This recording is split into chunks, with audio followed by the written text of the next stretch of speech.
Bonjour, c'est le point de l'actu sur Oceans News. Nous ouvrons ce numéro avec les actualités au Togo.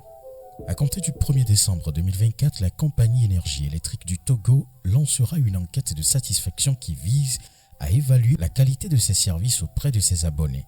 L'initiative, qui s'étendra sur 2 mois, couvrira le Grand Lomé et les 5 autres régions du pays. Pour réaliser cette enquête de satisfaction de la CET, la compagnie énergie électrique du Togo a choisi de collaborer avec Afrique Survey, une société sénégalaise spécialisée dans les études de marché.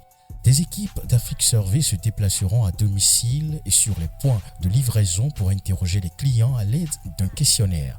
Ces équipes seront facilement identifiables grâce à des gilets et badges personnalisés pour garantir la transparence de l'opération. Après une pause de 3 mois destinée à la préservation des ressources halieutiques, les pêcheurs du lac Nangbeto peuvent enfin reprendre leurs activités.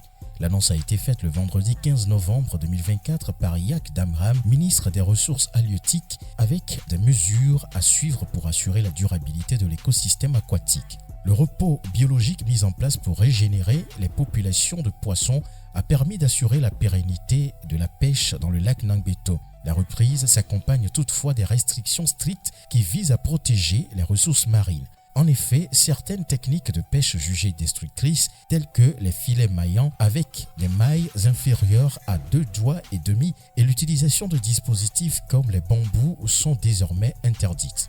Les pratiques nuisibles telles que le barré-barré et l'utilisation des produits toxiques sont également prohibées. Ces mesures ont pour but de minimiser l'impact environnemental des activités de pêche et à favoriser la régénération des espèces aquatiques. Nous restons toujours dans la sous-région ouest-africaine pour parler cette fois-ci de la Côte d'Ivoire qui est en train de devenir un acteur important dans le secteur de la viande en Afrique de l'Ouest. Le marché des viandes et abats pourrait atteindre 2,2 milliards de dollars d'ici 2027 et offrir de nombreuses opportunités économiques face à une demande en hausse. Selon le département américain de l'agriculture, la consommation de viande en Côte d'Ivoire par personne devrait passer de 31 kg en 2022 à 35 kg d'ici 2027.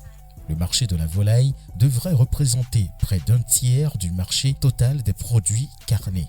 Il atteindrait 700 millions de dollars d'ici 2027. Selon les mêmes données, la consommation de viande de porc est entre 60 000 et 100 000 tonnes avec un taux d'importation allant jusqu'à 80%. Au Nigeria, pour soutenir la transition énergétique, Infracrédit a obtenu un financement de 30 millions de dollars auprès de British International Investment. Cet investissement vise à renforcer les projets d'énergie renouvelable décentralisés dans un pays où les infrastructures énergétiques fiables sont essentielles. L'accord avec British International Investment comprend une garantie de 20 millions de dollars en monnaie locale et un financement de 10 millions de dollars à des conditions favorables. Cette méthode vise à réduire les risques liés aux projets d'énergie renouvelable décentralisés, ce qui aide à diminuer le coût des emprunts en monnaie locale pour les développeurs.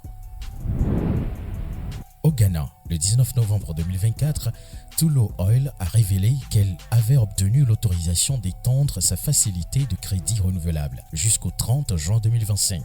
Cette annonce intervient après une année difficile où la société a enregistré une perte de 110 millions de dollars en raison de dépréciations importantes. La taille de cette nouvelle facilité sera réduite à 250 millions de dollars contre 500 millions précédemment dans le but de diminuer les coûts de financement et de gérer plus efficacement sa dette. L'extension de cette facilité de crédit renouvelable est une étape clé de nos plans de refinancement, a déclaré Richard Miller, le directeur financier de Tullow. Il a ajouté que l'extension avait été largement souscrite, ce qui montre la solidité des relations de Tullow avec ses prêteurs. Et on termine ce numéro du point de l'actu avec une note sportive. Après 6 journées d'éliminatoires disputées à travers le continent, les 24 pays qualifiés pour la CAN 2025 sont désormais connus, chacun ayant obtenu l'une des 2 premières places de leur groupe respectif. Le Maroc, en tant que pays hôte, est automatiquement qualifié pour la compétition. Le tirage au sort des groupes pour la phase finale de la CAN 2025 est très attendu par les équipes et leurs supporters. Ce processus va établir des matchs qui passionneront des millions de fans à travers le continent. Chaque nation espère tirer profit de cette loterie pour maximiser ses chances de succès. Je suis Joël Kokou, merci de m'avoir suivi. Rendez-vous la semaine prochaine pour un nouveau numéro du Point de l'actu sur Oceans News. Pour plus d'informations, consultez l'intégralité de ces articles sur www.oceans-news.com.